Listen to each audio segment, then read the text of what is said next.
familiarise yourselves with the dashboard and its usefulness, that you'll be able to report back to FAMs and your contract managers about what you're finding, and, you know, give us some kind of case studies about great uses that you found for the dashboard along the way. But on that note, I'll hand over to Henry. Excellent. Thank you, Philly. And so I have shared my screen now. Can I get a quick confirmation that that has worked? Excellent. Wonderful. Success. So first step done. So here we are. So this is what you will see. I've posted the link just in the chat. So if everyone is lucky enough to have two screens at their disposal, you'll be able to open this up yourself and follow along. And so this is the page you will see when you click on the link. And this is our opening page of the dashboard. It gives you a quick blurb as to the purpose of the dashboard and then also what's coming. But this is our main navigation pane. So these three dashboards here, we've got service delivery dashboard, which is a high level look at some of the questions like, well, why are people seeking service? What kind of referrals are being made and who is receiving service? So some demographic stuff. So it's looking at some high level information there, bringing that together into one place. We've got an outcomes view. I think that speaks for itself. So I mean, how are the clients that are receiving these services? What does our outcome data tell us about the impact of the service? We've got another high level view here for Aboriginal clients, pulls together some key information to have a look at the experience of the Aboriginal clients in the TEI space. And then this measure list here is the new piece that's just been uploaded last night. So it is fresh off the press. We've got 7 measures there. And that is the bit we're really looking forward to showing you guys, so you can really drill down into this data and follow up on those things that you might be seeing out there. And we think this will really help make those cases that you want to make. So, but to start with, we're going to start with look at our high level dashboards. So we'll click on our service delivery. So we'll click on this and we'll see sometimes it can take between 5 and 10 seconds to get between these dashboards. But once you're there, it has worked reasonably quickly. And am I going to get the curse of the demonstration? Let's see. I've saved a few tabs. Let's see if Teams is going to play nice with this. I feel like we need to make the Star Wars reference about May the 4th be with you. There's got to be some force going on here. Oh, please. Yes. Thank you for that reference. There we go. Oh, always appreciated. Here we go. So now we're into the service delivery. And so on this first page, it defaults to showing us information about the referrals coming in. But let's have a look at some of the navigation stuff. So at the top of every page, you're going to see these same 4 navigation points here. So you can always get yourself towards the service delivery, the outcomes, the Aboriginal clients focus page, and the measure list from anywhere. You can jump straight to an exploratory view, which is jumping to one of these measure lists. If you really want to get into the weeds, you can click on to open up the counting rules for how any of these measures are listed. So that's the Aristotle, that'll be shown in Aristotle. And then you can always get back to the main page using this one here. But generally speaking, you'll be able to get anywhere you need to go just using these buttons here. So you can see here at the top of these summary dashboards, you can always look at the data by financial year. You can have a look at your district, LGA, Aboriginal status, and called status. But let's work our way around and see what we've got here. So the idea here is we want to show all the high level data that may be of interest. So we can see right here for 2021-22, we've got this many individual clients. And you can see here straight away, we've made a point with this dashboard to try and put these tooltips in. That's these little pop-ups to just try and add a little bit of information, make things a little easier so you just get a little bit more information about what you're actually looking at. And so we've got individual clients, we've got the total number of unidentified group clients, the total number of sessions, and then an average number of sessions per individual client. And then we'll just work our way around anti-clockwise here. So here we go, we've got the top 5 referral sources for individual clients. So you can see here it starts off with self, internal community services, and there we go, you can read that for yourself. But then maybe if I wanted to look at what's happening in my district, I can click here. And so a little trick here is if you want to zoom in on one district, instead of having to unclick all of these, if you click all, it'll start you off from scratch again. So maybe let's go to New England. And we'll hit apply down here, and that will apply all this data to just the New England story. And then if we click off the dashboard, that'll make that little drop down go away so that we can see now the data specific for New England. And we'll continue the demo just looking at this now. So if we look at this, the top 5 reasons for seeking assistance for individual clients, we can see the primary reason and the secondary reason here. We've got it sorted so you'll see the top for primary joined with secondary. So you can see, and so the top reason for assistance here is family functioning, it goes down to age appropriate development, and that's all self-explanatory there. So then we'll work across here, and we've got the TEI individual clients who receive services. This is just looking at a monthly view. So over here we've got the how many are in 2021-22, but we can see that how that's split out over the months to see if there are any monthly trends here for the individual and the group. And then if we want to join that together into one nice graph to see a total, we can click on that and we can have a look at that.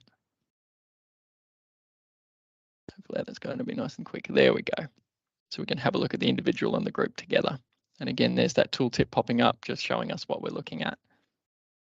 And here we go. There's our top 5 internal and external referrals out of the TEI program, and there it is for New England.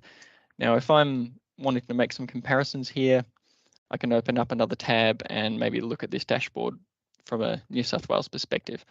But now that I've got something that I might want to use this. So there are some options here for getting it out of this platform and into a way that you can share it with someone else. There is a download button here. If we click on that, we've got some options. Now, if we click on image, that's going to upload just a picture image of the dashboard. There's also an option for PDF. If we click on this, I will show you this. It does take you into some detail that you probably don't want to get into. There's this view, which is everything you're looking at here. I would not bother going to the specific sheets because you'll end up going through a list of hundreds of different sheets that are on the dashboard, so probably not worth doing there. And then the other option for this download, you can download it straight into a PowerPoint. So it'll just have a nice PowerPoint slide ready to go for you. The other option that I've found helpful sometimes is to just use the old, I don't know, maybe it'll be different for your different computers, but in mine, it's the Windows, Shift and X. And if I click and hold those 3 down, I can then just take a little photo myself of this little bit here and save that. And I can pop that into whatever presentation I might want to do. There we go. That's my high level, very quick run through of our first referrals side of the dashboard for the service delivery. Philippe, have you got anything you'd like to share? Thank you. Thanks so much, Henry. That was great. The things that I just wanted to highlight, I did what Henry suggested in terms of having 2 tabs open at the same time. Henry was saying, you know, you might want to have maybe the statewide view and maybe your district view or your local LGA view and compare those at the same time. What I did was I compared the first reporting period's data, so that's 2020-21. And the second reporting period's data, it's 21-22, and just had a little look at some insights from that first referral sheet. So I'll just quickly read out the things that I wrote down, and I'm really happy to share these later if anyone's interested, because I've got a couple of questions that I thought you guys might like to consider for yourselves later on as well. So a couple of things I thought were worth noting is the positive increase from the first reporting period to the second in terms of the numbers of individual clients and unidentified group clients. So we can see that individual clients move from 118,000 to 134,000 in the more recent reporting period, and unidentified group clients move from 712,000 to almost 978,000 group clients. We can also see that self-referrals moved up on that list from second place to being the top referral source in 21-22. So, you know, that might show that communities are becoming more familiar with the TEI services that are in their local area and, you know, are more confident to make their own referrals. I think, yeah, because internal referrals were the top before that. Reasons for seeking assistance, a couple of interesting things I thought were worth highlighting here. Henry also mentioned that you can look at the primary reason. You can see here we've got the primary reason, the secondary reason, but you can actually just highlight one of those at once. and it'll exclude the other. So I just looked at the primary reason, and when I looked at that, I could see that community participations and networks jumped up from 10,000 people in the first reporting period to 18,000 in the second reporting period, which is huge.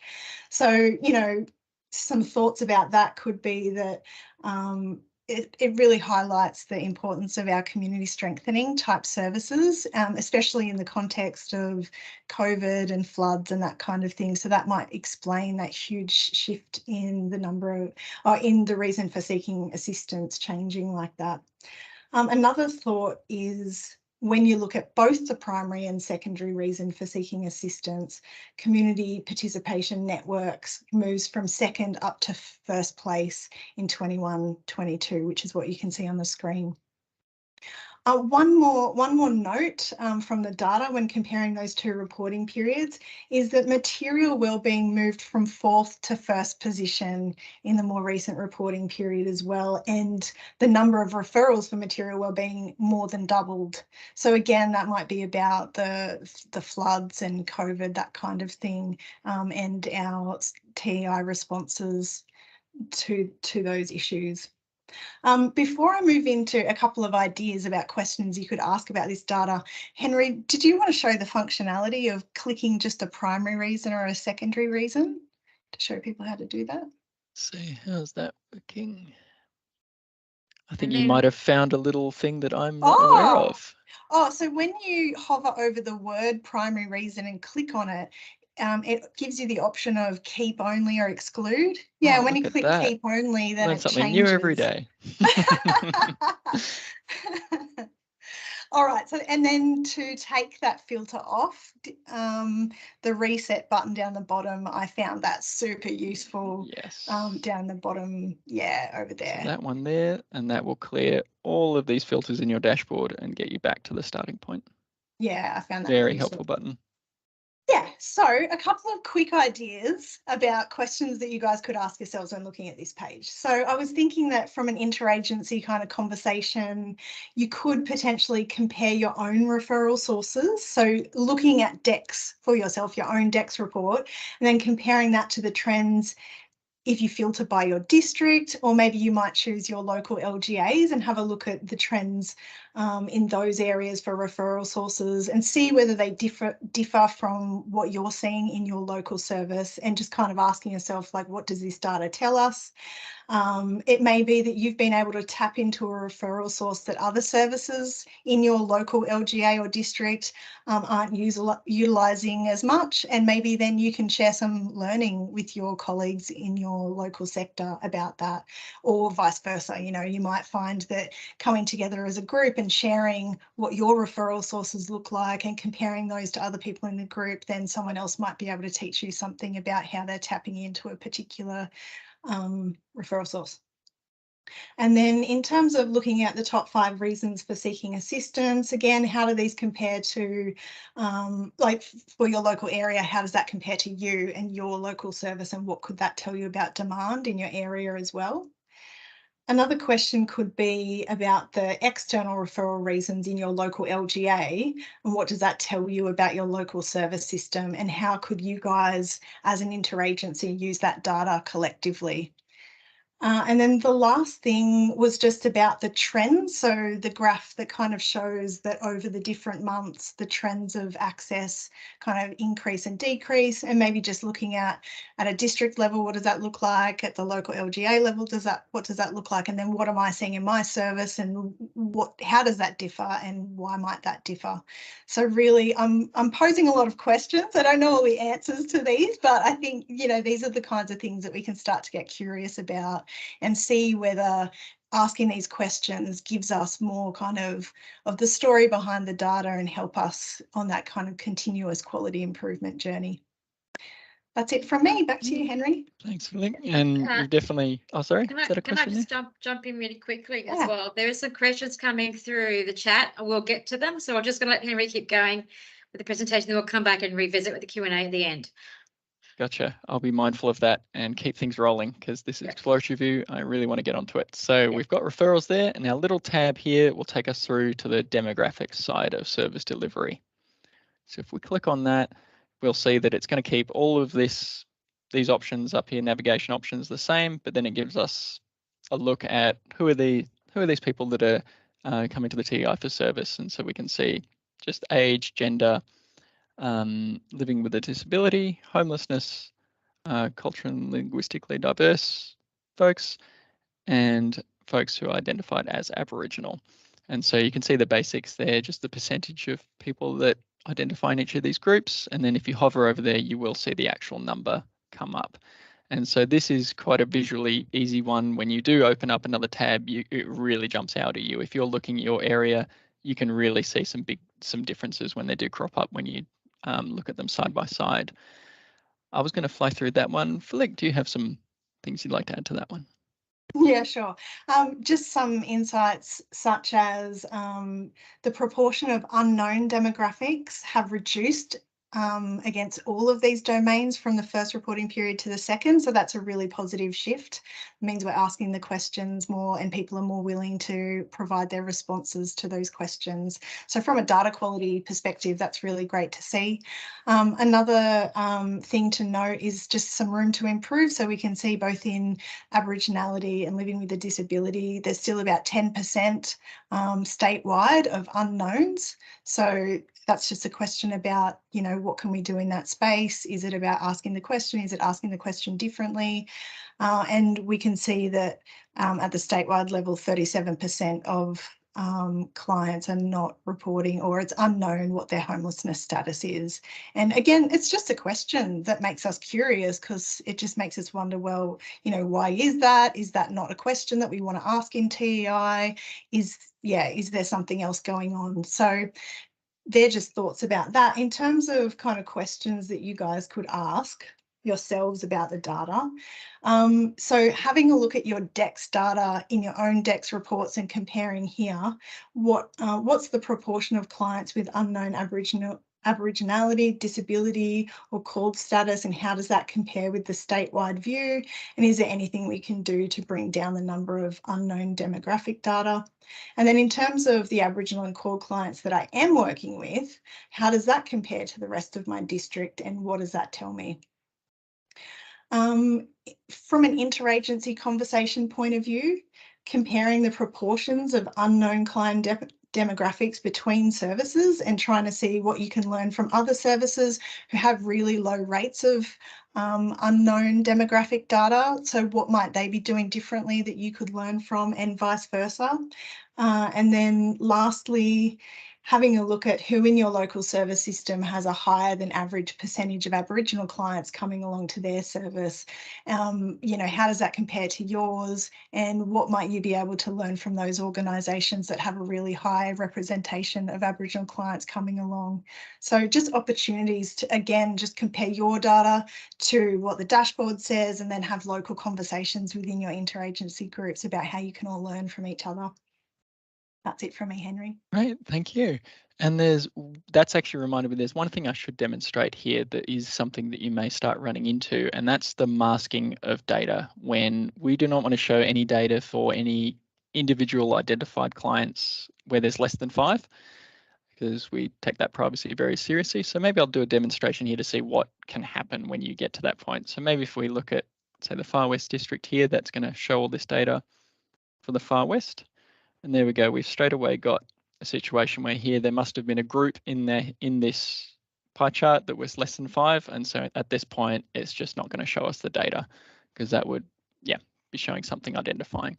And then if we're in Far West, you see that the LGA list has now zoomed in on just the LGAs of interest in that area. So that makes everyone's work a little bit easier. So let's move on. We've done the service delivery. Let's roll on to the outcomes dashboard. So here we are. We can click on that there. And yep, this should take 5 to 10 seconds.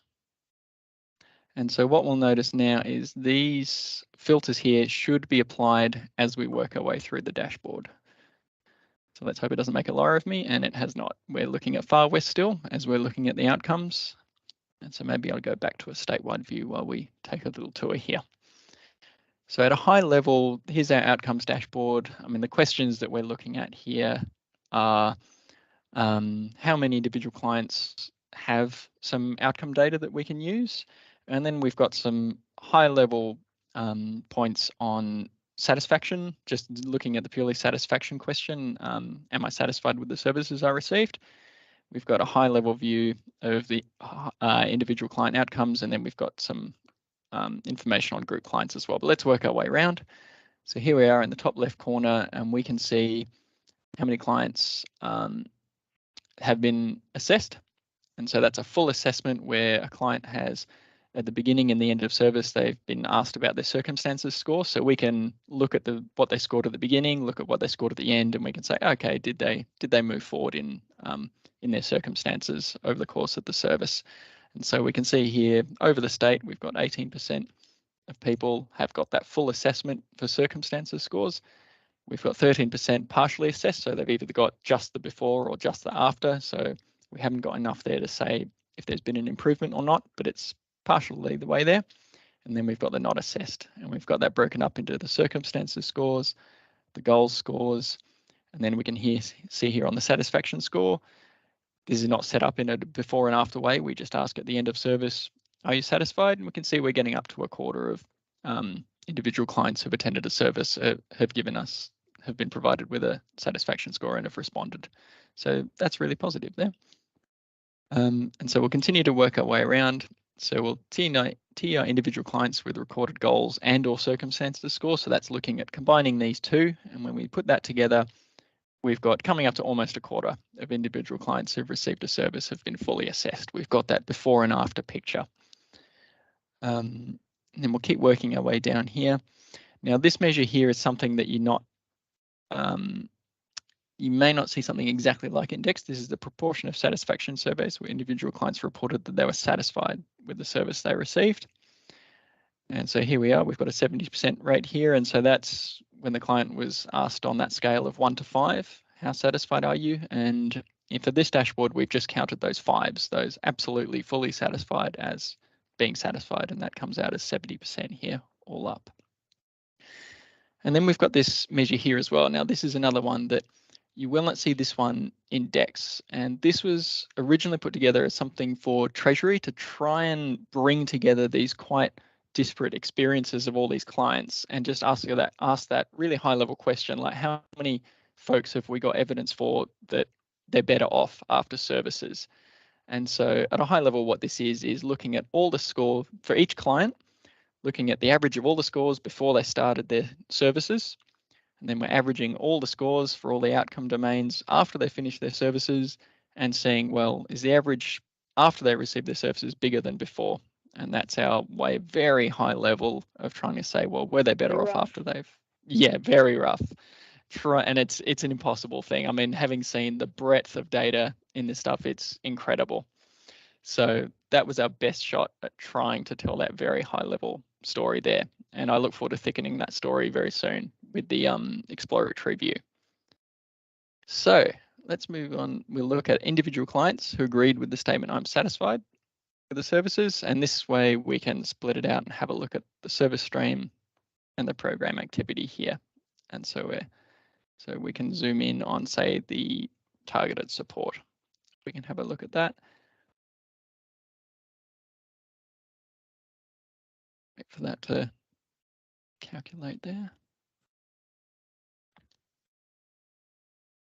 And there we go. We can see that for these different program activities, we can see the satisfaction scores there for everyone in New South Wales. And now we move down, so that's covered our individual clients at a very high level breeze through. Hopefully that's got you thinking about some questions, like especially as I heard mentioned earlier, I want to know more about this. I look forward to getting to that.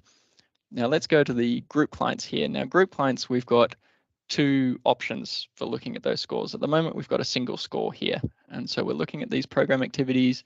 And so at the end of the service, the clinician has said, this is my score of how this group has progressed. And so we've got the top activities here. And we've got the number of sessions with the score and the average score. But if there's also another way of looking at this where there are group paired scores, where the group has been rated just before they've received the service, and then they've been rated after they've received the service. So it's a slightly more thorough way of looking at it, so we can get an idea of, well, how much improvement was there? And so we can see in this way of measuring how much movement there was. What was the average score at the beginning? What was the average? And then what was the difference between that first and the last one? Okay, that is my lightning run through of this outcomes view, and there is a lot more there in this measure list, and I look forward to getting to that. But Felicity, have you got anything that you'd like to highlight? Just a couple of quick points, really just to say that the outcomes data, the score data feels like the kind of final frontier in the implementation of DEX reporting. So it's really exciting when I compared the first reporting period to this reporting period shown on the screen to see that for the number of, or the proportion of clients fully assessed, we're moving forward, we're increasing in all of those domains. So circumstances went from 14 to 18%, goals went from 14 to 19%, and satisfaction went from 20 to 24% in terms of clients fully assessed. So that's really exciting to see, and hats off to all of you guys for all the hard work you're doing to get those outcome scores from families, clients, and putting it into the system. It's really great. Two other things I just wanted to highlight is just that the information in the top right and the bottom left, there are comparative representations of that data in your own DEX reports as well. So you'll be able to bring up that information at the top right and the bottom left and compare it to your own DEX report later if you want to see how you're going in terms of, how many of your individual clients have been fully assessed against circumstances, for example, or in the community score space, you can have a look at your community scores too and compare how you're going. So that's all I wanted to flag for that one. Thank you. So with that, we will move on to our final high-level dashboard before we start getting into the weeds, getting into the details. So I've clicked here on our navigation pane on the Aboriginal clients view. And so like the views that have come before it, this is just our attempt at just giving a really broad high-level view of Aboriginal clients that have been served through the TEI services. And so this may look familiar from one of the earlier views, looking at the total number of Aboriginal clients, and the number of sessions, and the average number of sessions received. We've got a high-level view of how many Aboriginal clients have received those assessments, beginning at the end of the service, to see how they're faring and whether there's been some improvement during the service. And then we've got over here the number of ACOs that are providing service to Aboriginal people, and then we're looking at the number and proportion of Aboriginal clients who have received TEI services through Aboriginal service providers. And we can compare this between districts, between LGAs, between financial years. And then our last piece down here is a focus on the Aboriginal clients and how many clients have received services in the Aboriginal focused service types. And so these were service types designed clearly focused on Aboriginal people. What we have seen in the data is a lot of Aboriginal people do receive services in the service types that are broader. And so that is something that you can follow up in the measure list and the exploratory view, which we'll go straight into right now. But I will pass back to Felicity to see. Thank you. I do have a couple of things I wanted to flag about this one. Thanks, Henry. So again, comparing from the first reporting period to this reporting period, we're seeing that there's an increase in the number of Aboriginal clients accessing TEI services. So we went from 17,000 to over 20,000 clients in the reporting period shown on the screen. In terms of the percentage of individual Aboriginal clients fully assessed, we moved from 12% to 15%. And the number and proportion of Aboriginal clients who have accessed services through an Aboriginal organisation moved from 8 to 11%. So that's a positive increase. I just want to acknowledge, though, that we want to do better. We want to increase this a lot more than what we've got right now. DCJ is committed to investing more in ACOs through closing the gap, the Families Culture Report recommendations as well, but also just in the TEI program, we have our 30% investment target that we're working towards. The next major opportunity that we'll have to increase investment into ACOs will be the 2025 commissioning process. So just wanting to flag that, we're moving in the right direction, but we really want to see more change. We really want to see more Aboriginal people having access to services delivered by ACCOs as we go forward. The other thing I just wanted to flag about the section at the bottom, this is where, when you start to have a look at this, I mean, big questions popped into my mind straight away, and I think there's a really great opportunity for local discussions. I mean, you might already know why some of these Indigenous service types are sitting at, 68%, 62% of the people who are attending being an Aboriginal. But, there's lots of great questions that we could ask about why that is. And so I've just listed a couple of potential conversations that you could have in interagency groups before we move to the exploratory view, where Henry's going to be able to show us how we can actually dig deeper into some of these numbers to understand them better.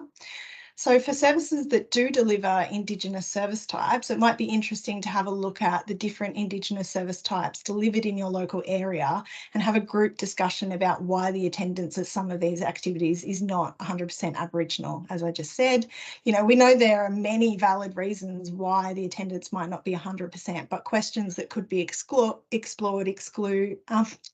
getting tongue-tied, sorry, include, are the rest of the attendees not Aboriginal because the nature of the service is to bring together Aboriginal and non-Aboriginal people in the spirit of reconciliation, for example, NAIDOC week events, that kind of thing?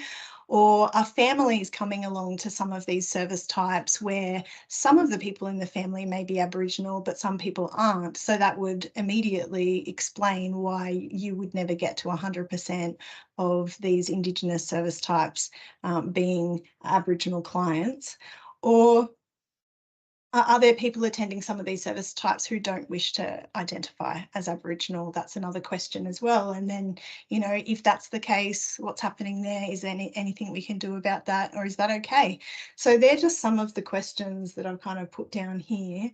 And another thing I wanted to flag just quickly is how many attendees of these service types, especially in the community strengthening stream. So we've got 4 Indigenous service types there in the community strengthening stream. What proportion of the clients coming to these activities are actually individual clients? Like when we go to the exploratory view, maybe we will be able to have a look at the number of group clients and unidentified clients that also come to these service types, because this page here only tells us about individual clients, and we know that the unidentified clients might be making up the group of people who are coming to those as well. That's it from me. Over to you, Henry, to take us through the exploratory view.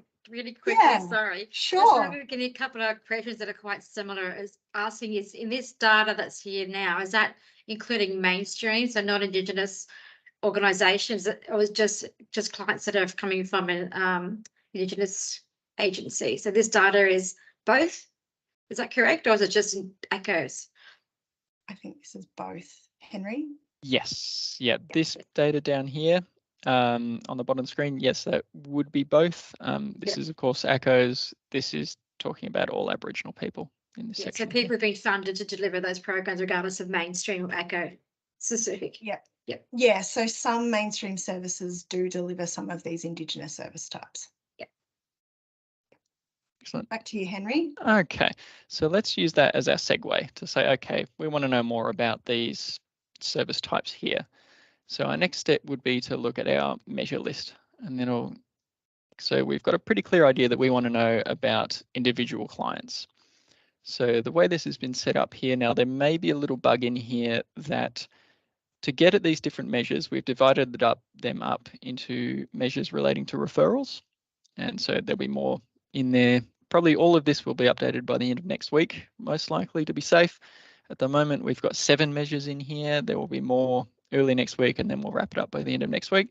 But at the moment, we've got some key things that we can cover here. So if we look at service provision, we've got some measures ready to go, looking at the number of individual clients, unidentified group clients, service providers, and then we've got a little note saying that we'll have a lot more. But we've also got some outcome data available to us here. We can look at the number of individual clients who have either a circumstances or goals score. We've got the average score, the fully assessed individual clients, so that'll show the before and after scores, and the satisfaction data here. And then we've got a couple of measures focusing on the Aboriginal clients there, around the number of TEI funded service providers and the number of Aboriginal clients receiving those services. So let's start at probably one of the most broad and useful measures is just looking at number of individual clients who receive the services. So let's click on that one. And that'll take us through to here. Now, we designed all of these measure lists. When you click on those, you'll get a very similar looking dashboard here. All this will be very familiar. You can always get your way to those high level dashboards. You can always find your way back to the measure list. You can always get your way back to the main page. You can always get some more information if you really want to drill into it, into the meaning of this data. But here's the stuff that you're going to use more day to day. So if we click here, you can very quickly get your way to a different measure. Now you've seen there will be a lot of measures there. So we're just going to put a handful in quick access here. So you can either go to the average score, we can go to the number of identified group clients, or we can go back to the measure list really. So let's assume we want to stick with this and look at the number of individual clients. So at the moment, it is defaulted into looking at the number of individual clients by Aboriginal status. So this is this breakdown one, and this breakdown one is what drives the color. So that's what we're going to be breaking this up into. And then breakdown two is what comes up down here. That's what it's going to be split up into. So if we work our way down, and here you can kind of see it's kind of set up in a bit of a recipe format. So we've selected our measure, we're happy, we are most interested maybe at this point in Aboriginal status by financial year, so we're going to look at that. Now we've got an option of different ways of looking at the data. At the moment, we're looking at raw numbers, and so we can see here, okay, so Aboriginal clients, there were 16,775 in 2021, and we can see that many for 2022. And so already here, I'll stop at this point to show the little tooltip here, this little pop-up. So it's giving you a bit of guidance about, well, who is in this rectangle that I'm hovering over, and we can see that that's Aboriginal and or Torres Strait Islander people. In 2021-22, it's given us a number of clients. It's given us the total number of clients in this whole bar here. You'll see that's 133,945. And then it's giving us a percentage. So what percentage are in that in 2020-21 in this instance. But so I've got the numbers here. There is another way of looking at this. We might want to look at the percentage.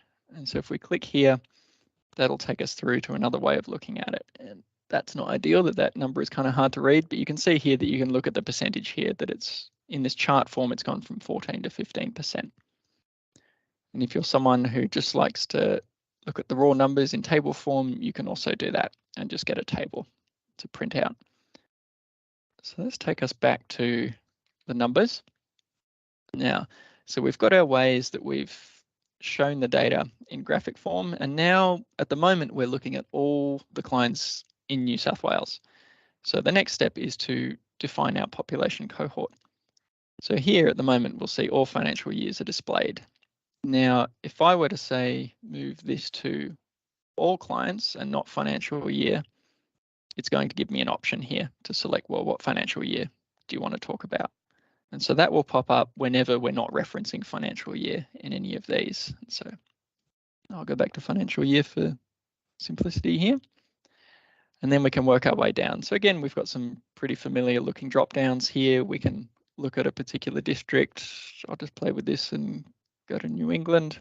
We can look at individual clients in New England. And then again, we can see LGAs, and it'll drill us down to just the LGAs in New England. And then we've got some additional drill downs that we didn't have in the higher level dashboards, that we can now look at the wellbeing and safety stream or the community strengthening stream. Maybe I'll look at the wellbeing and safety. And you'll notice that as I'm adding to these filters, it's changing the data, but it's also popping up here. And so it's a little bit of a safety net there, that if you were to, and I'll click away here to make that go away.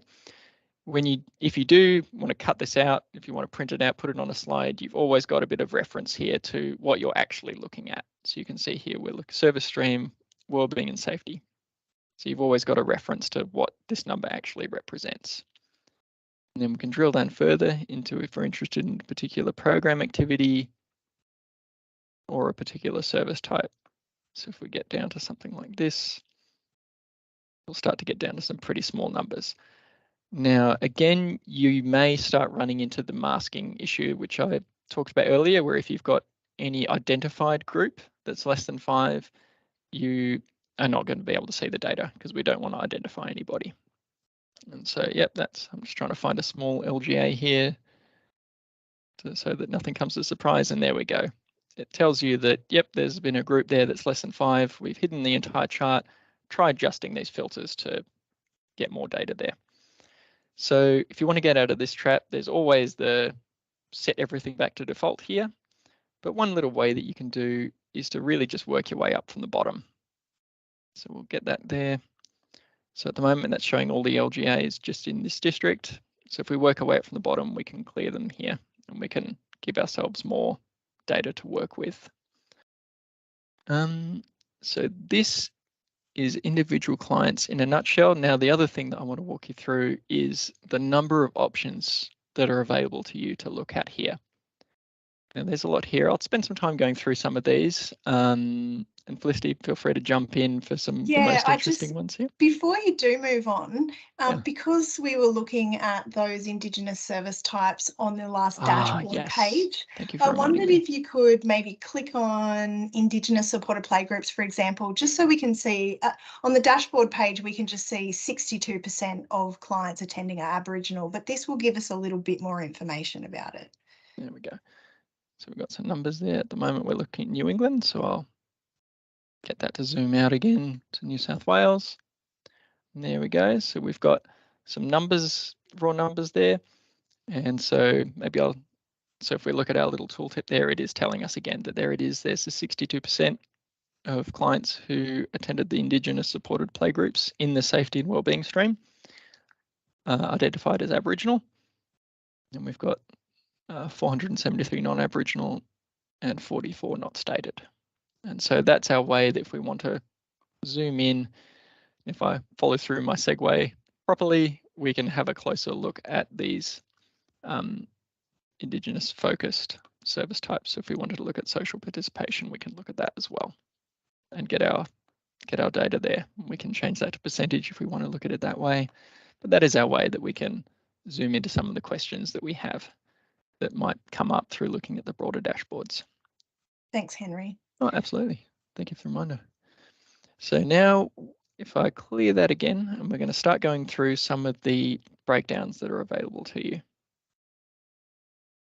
And I think a good one is 0 to 5s or young people. They're common cohorts that we get asked questions about what the data looks like for those groups. So here we are. So we'll start with the age 0 to 5. So we'll let that go through there. And so you might be wondering straight away why there's so many different groups here. And that comes down to the masking issue again. That if we divide up the population by 12, you're going to get some small numbers there. And so you're not going to drill down very far until we're not going to be able to see the data.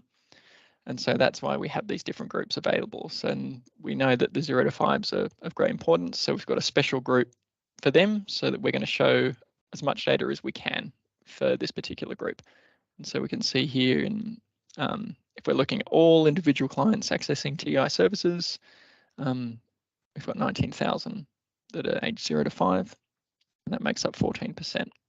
And looking at that, that's a slight drop from the previous year, but we also, in the context of capturing a lot more data there, that could have something to do with that. So then we can also get more detail because we're looking at high level. We could look at this in great detail and we look at the 12 groups. And so we can look in a lot of detail about what these different age groups are. And you can kind of see pretty clearly that some of them get quite skinny here, that we've got quite a few of these, and then we actually don't have too many 20 to 24-year-olds. It kind of thins out a little bit. So that kind of jumped out at me when I was looking at this earlier.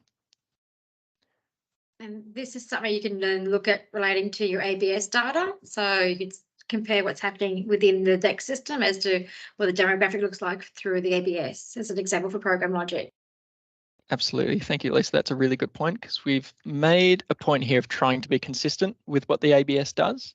And so that goes for some of these other groups here. If we go to country of birth, we have had to do some groupings to make sure that we don't show any identifying data. But you'll see here, if you do look at the ABS, it will match up with the information we have here. And so you can see the country of birth. There are some pretty small numbers here, so that will probably end up getting masked. And so we have got a grouped version. So can I just ask a quick question for Lisa? Lisa, how much more time do we have to work through? Because Henry also has a very exciting outcomes exploratory view to show us as well. So we have another half an hour to go. So I think maybe we can leave, say, 10, 15 minutes at the end for questions. It just depends on how quickly we get through those. This is just a taster, really. We will do further sessions in this, but yeah, maybe Henry, slow up on speed as you see fit, but you've got 15. Okay. Oh, right. Okay. Another 15? Okay, cool. Okay. Well, I'm not going to spend too much longer on this because this is there for you to explore and have a look at. And so these are some of the, maybe just having a quick look through, because this will tell you what kind of questions that you can answer, what kind of things you might have been wondering about, trying to find evidence for that are there. And a common one might be the program activity one that I seem to keep gravitating towards when I'm looking through this, because you can see how many clients are in each of these program activities. And this was an interesting one to show, because right here we've got a note here that it's saying the total number for individual clients may increase as clients may be counted in more than one program activity. So it's another example of how this dashboard is trying to help the user out to understand what this is actually showing. And so you could have a client who's attended an intensive or specialist support, but also been identified as attending a community connections. I think that might be where I want to leave this one before we roll on to outcomes. Felicity, do you have any? I might just add there, that might be a good example of how you can show they may come in under like a more universal service type and then move into the more intensive. So that's where the value of that story would go. Yes. Nothing else to add from me, Henry. Alrighty. Thanks. Well, let's roll straight into the outcomes dashboard. I think I saved it, one of my previous ones here, and we'll just jump straight to it. But maybe for the sake of completeness, if you were to jump to the measure list and you're thinking, okay, I've looked at the program activities, I've looked at how many clients attend those, I wonder what the outcomes look like for the program activities. We might go to outcomes, we'd click here, and that would take us through to this dashboard here. Now, this is where that rich story is, that we've made that rather, just did our best to try and group this very complex story up into how many people were better off, but this is telling a much thicker story. Oh, and it's jumped me out, maybe because this has been sitting too long without me pressing any buttons. I'm going to have to find my way back there. It'll just be a minute here, but it actually hopefully will demonstrate that we've tried to build this dashboard so that you are only 3 clicks away from getting to wherever you want. And there you go. So we've managed to get back to where we'd like to go. But we were wanting to look at the outcome domain, because we feel at this point that that does kind of tell that story a bit more clearly. So if we look at this, we're looking at the average score for fully assessed individual clients for circumstances and or the goal score. And at the moment, we've got all these outcome domains here. And if we look at this chart, so say for age appropriate development, we have the average score when these individual clients started their service was 2.8. And we've got 7,768 clients who we've got data for, paired data for the age appropriate development. And then we know that after they received the service, the average score was 3.9. And so we've got an improvement of 1 point out of 5, which relative to others is a large improvement. And so in this way, what this chart is telling us is for all the individual clients, we're looking at all the different outcome domains. Now, to zoom into something of more interest, we might want to define our cohort a bit more. So let's look at something like intensive or specialist support. So let's zoom in on that and we'll see. Here we go. So for program activity, we've now got intensive or specialist support. We've got individual clients, and we've still got a more complex story. And straight away, we can kind of see that in intensive or specialist support, these are all the different aspects that have been measured that roll into that kind of support. And it does really show you the breadth of services that are encompassed there. And so we might want to narrow that down a little more. So we could go to service type and look at family capacity building. So now we're kind of zooming in a bit. So we're looking at family capacity building, and we can still see that the service provided in family capacity building is very broad, and that comes as no surprise to anyone in this room, that for some families, there'll be work on employment. And so if we look at this dot, this is where this little tooltip can really come into play. Because we can see, okay, so the average early score was 21. So how many clients were fully assessed? Okay, so we've got 53. So that may not be huge compared to some of the others. So maybe we go up.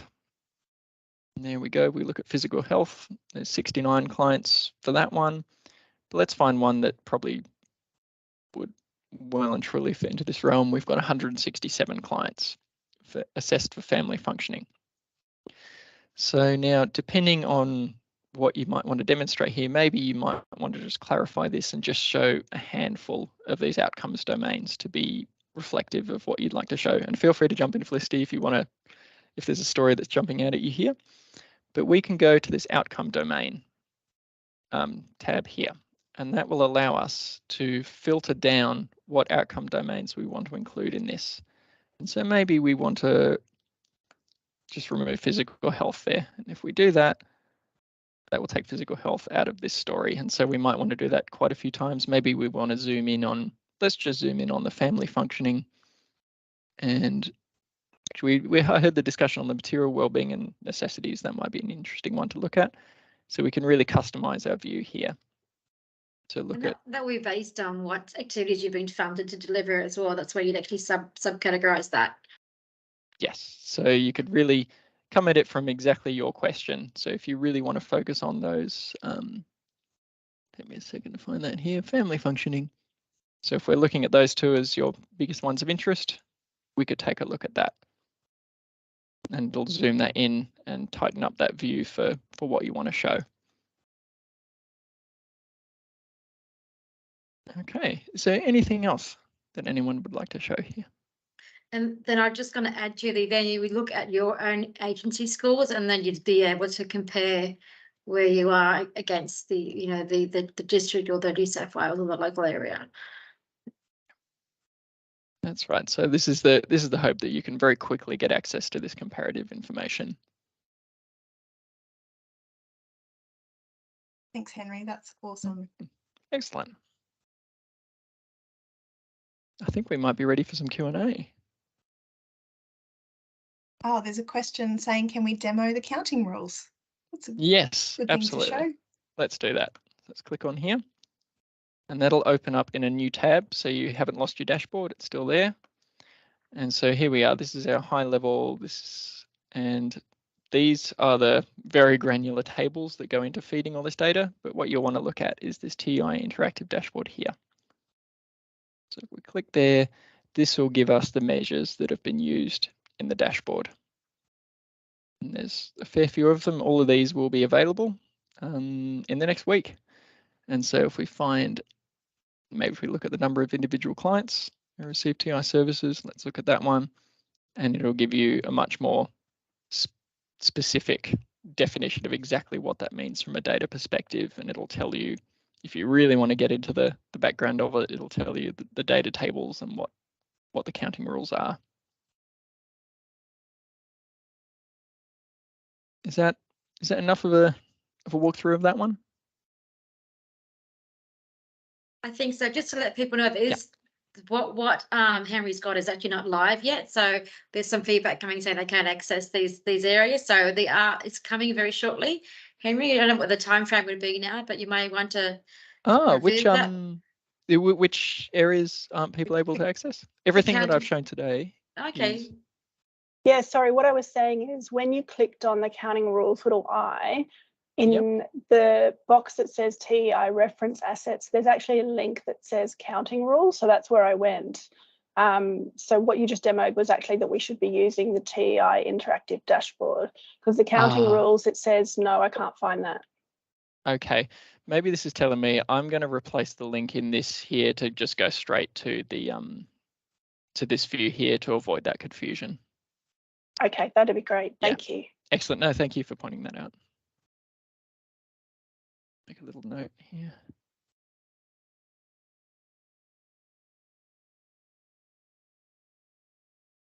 Lisa, do you want to take us through the questions, or would you like me to work through them? What's your preference?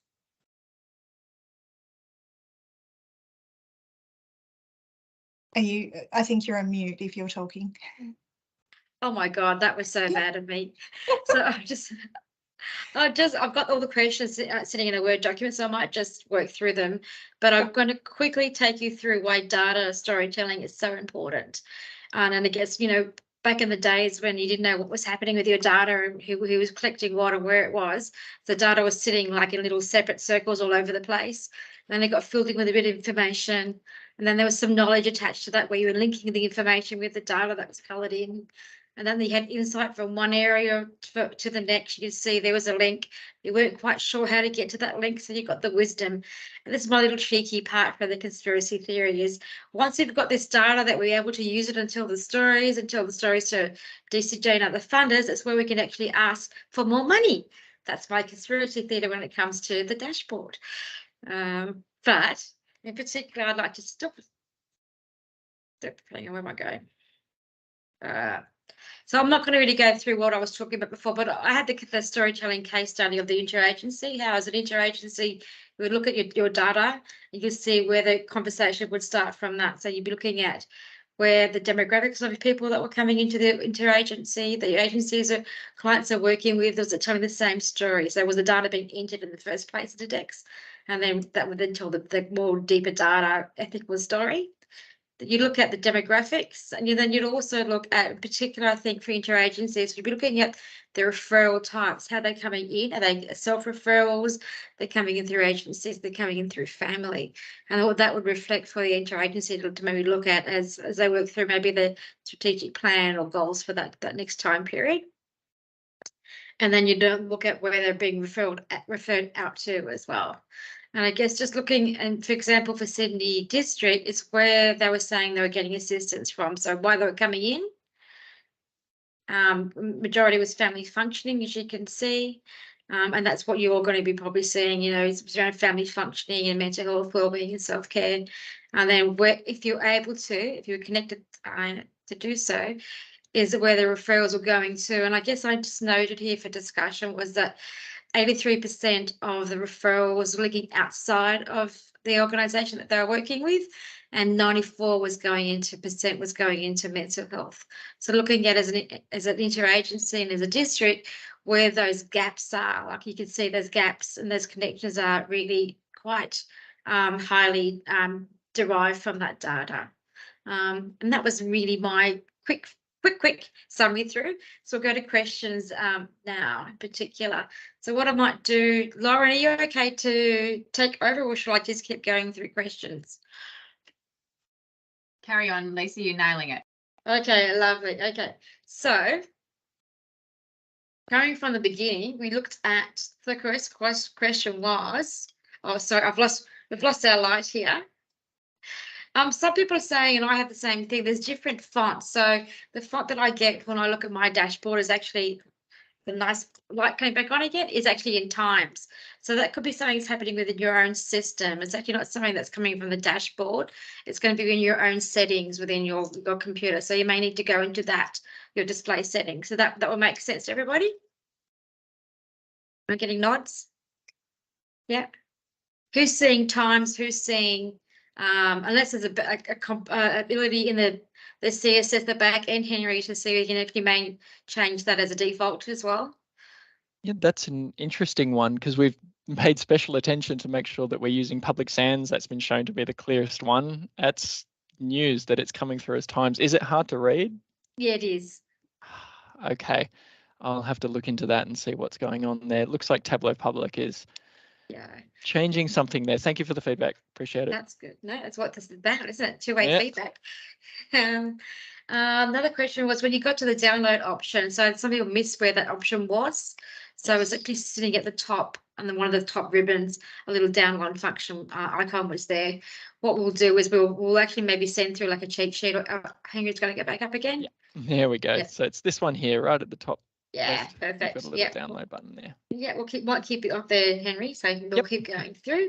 Cool. There's a question around when you did download to PDF that it was actually 50%. So you just do an example of downloading to PDF. Yep.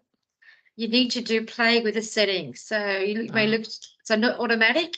You may need to look at doing it 50%, 100%. It might be just a bit of a play.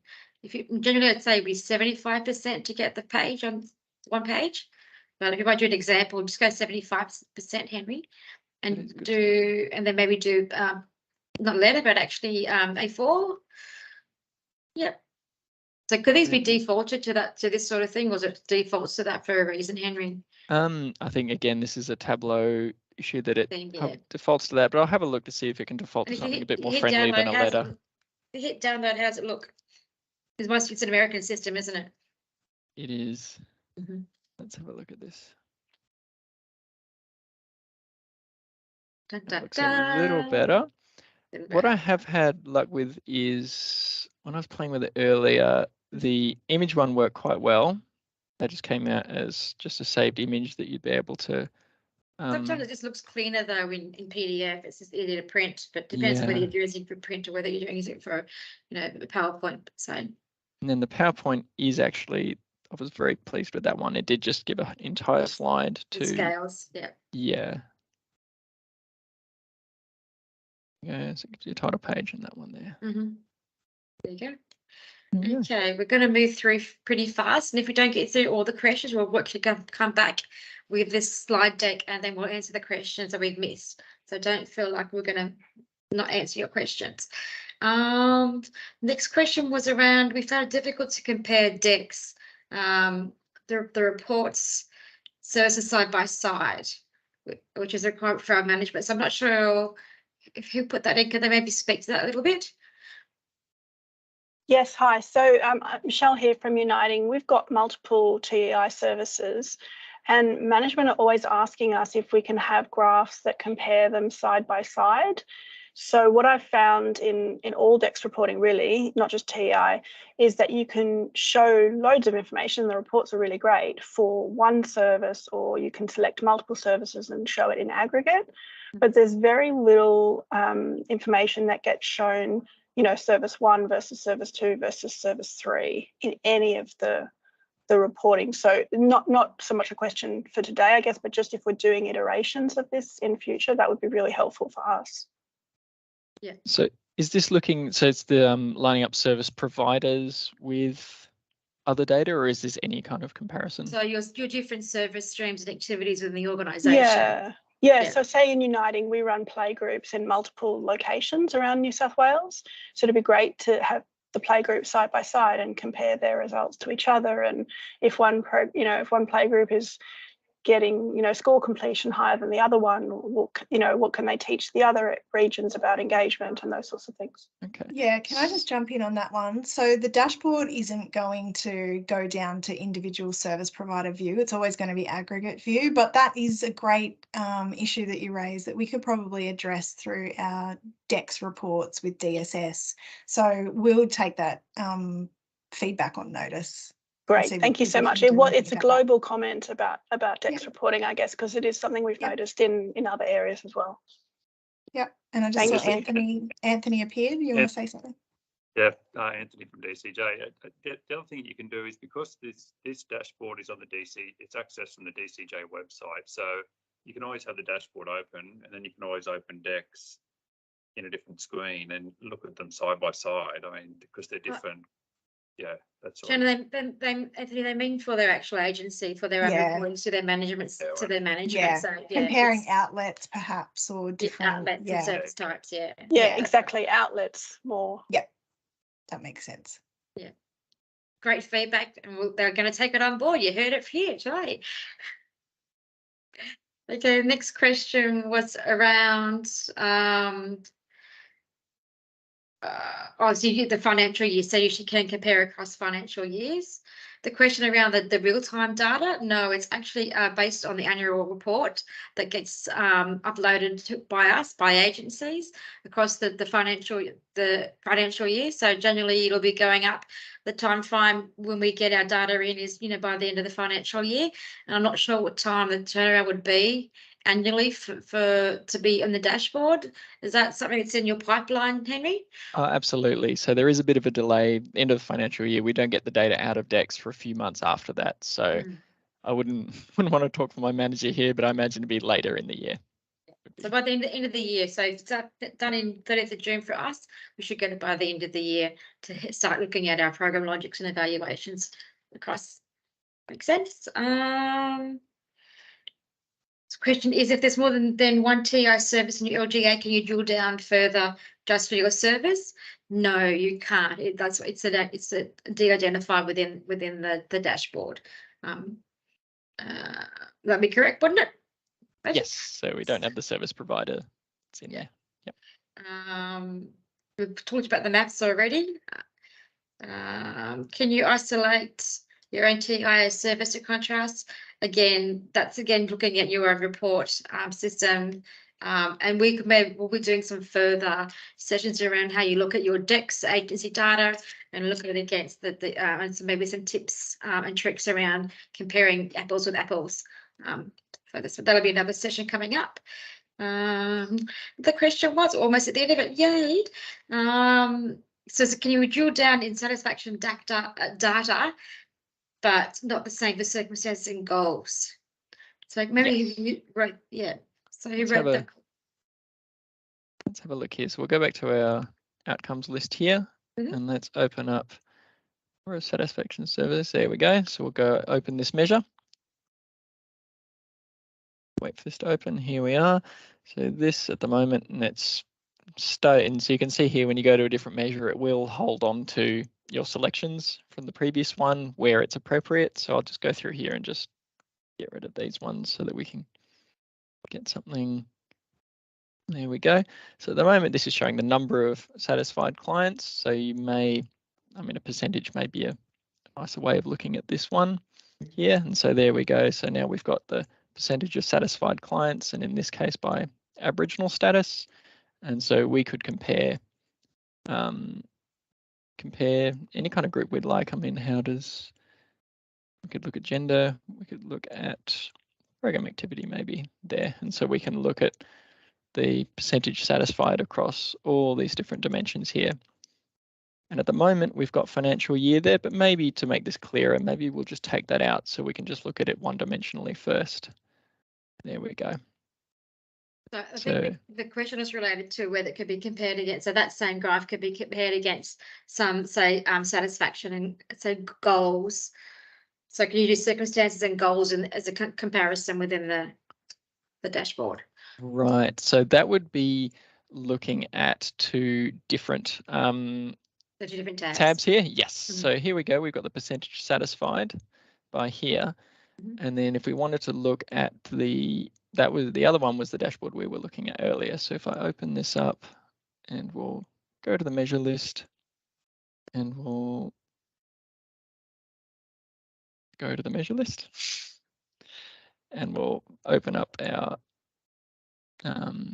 individual client outcomes here, and we can open up a view that will match that one. As I say, 5 to 10 seconds has been my experience getting to these. There we go. Here we go. Fully assessed individual clients. Here we are.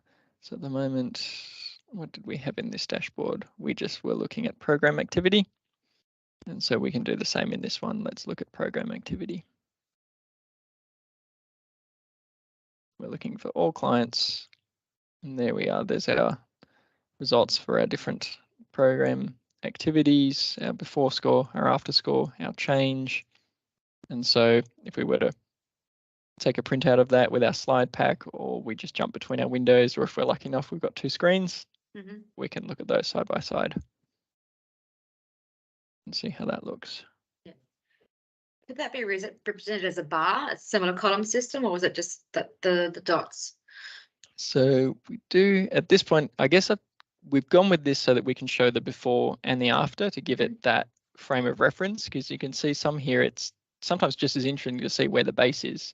Yeah. So if we look at targeted support here, they're actually, interestingly enough, starting from a higher base. So while this one improvement may be the lowest, it's interesting to see that the initial score is high relative to some of these others. Yeah. And so this one does show that full picture. Yeah, it could be a self-assessment where they think they're doing really good parenting scores as an example, but then they realise that they're coming to the program, that they're getting more learning and they're coming off a lower baseline. Absolutely, yeah. And the last two questions are around education and skills and how people are actually identifying the presenting issue when it comes to that. So who said that one might want to talk to that? An example they used was presenting for a parenting course. Yeah, that was me, Colleen. Colleen. Yes, I mean, I suppose it's just making me think about data integrity across a few different areas, which I'll put a couple more questions in. So I was just, we noticed that sometimes our staff tend to put in presenting issue as education and skills training when people are coming to us for parenting courses. And we're wondering whether that domain is meant to be used for that, or is it, is it purely about people's own vocational skills and training? So it's just, it's looking at, it's bringing up data integrity questions for me, because I saw a lot in one of the views, I saw a lot of education and skills training. So I was wondering. I think it'd be based so on you probably don't have an answer for me, but no, it'll be your own intake system as well. We can have people who are having those kind of questions. I'm happy to go through them in Deck Supports or conversation series where I do take people through the different topics and delve down into how people are doing it based on, whether they're a neighbourhood centre, whether a support play group, whatever it may be. Yeah. Okay. Thanks. We haven't been attending those. We probably so keep an up. We'll send an update around, and we'll keep running some of those and putting up the deck slides for that on our resources on our website as well if you can't make them. Yeah. Got 5 minutes. Okay, and I think we're almost at the end now. So is there any more last minute questions that come through while I've been looking at my Word document? Please let me know. Yeah, so we talked about the Times, the issue with the Times font and data integrity. Thank you, Colleen, on that. So I'll just actually thank DCJ for being here today. Thank you so much for all the effort. I can only imagine what it looks like in the back end. And Henry, so thank you very much for all your work and the team that you work with as well, because it is a mammoth task you've taken on, but it's also a mammoth opportunity for us to delve into the systems that we can now use. I think that's it for now. I'm just going to do a really quickly run through what we can be doing next together. I'm going to grab my slide again and just remind you of what we are here for as an organisation. Just haven't done next steps. Yeah, I'm doing next steps now. Yes. So, oops, I'm going to go back to all the way through. Okay, so next steps for us in particular are looking at how we're going to work with agencies to really share some case studies of when I'm working with them, doing some Deck support sessions, or whether I'm coming out to do some conversation series. We're going to gather that information and share them as case studies. So you actually have an example of how you may want to be using the dashboard. And then also we're going to be, as I said, another conversation series will be coming up. We're going to be extending a conversation series after July into August and possibly September. We're still negotiating on the timings for that. So please keep an eye out for our weekly wraps. And then I guess our next steps to keeping informed is please make sure you know about our Deck support sessions. Jump on conversation forums. Make sure you subscribe to our weekly wrap. And most importantly, our conference is coming up on the 17th of August. The registration form will be coming out very shortly. We'd love to see you all there.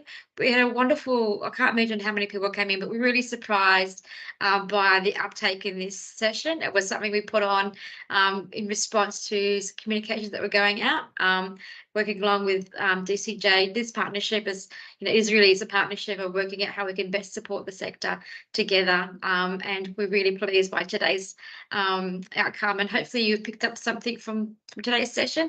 We'll be sending out the deck with a post survey. If you've done the pre-survey, thank you very much. If you haven't done the pre-survey, you'll get both links in the email that's going to be coming out in a couple of hours. Thank you very much. Thank you, Anthony, Shannon. Thank you for listening. Thank you, Henry. Thank you, Susan. Thank you, Bronte. And thank you, Lauren. And thank you, everybody who came today. It's really been a wonderful opportunity. And we'll see you again to get Dexperty next session. Thanks, everybody. Bye for now. Wonderful. Thanks all. Bye-bye.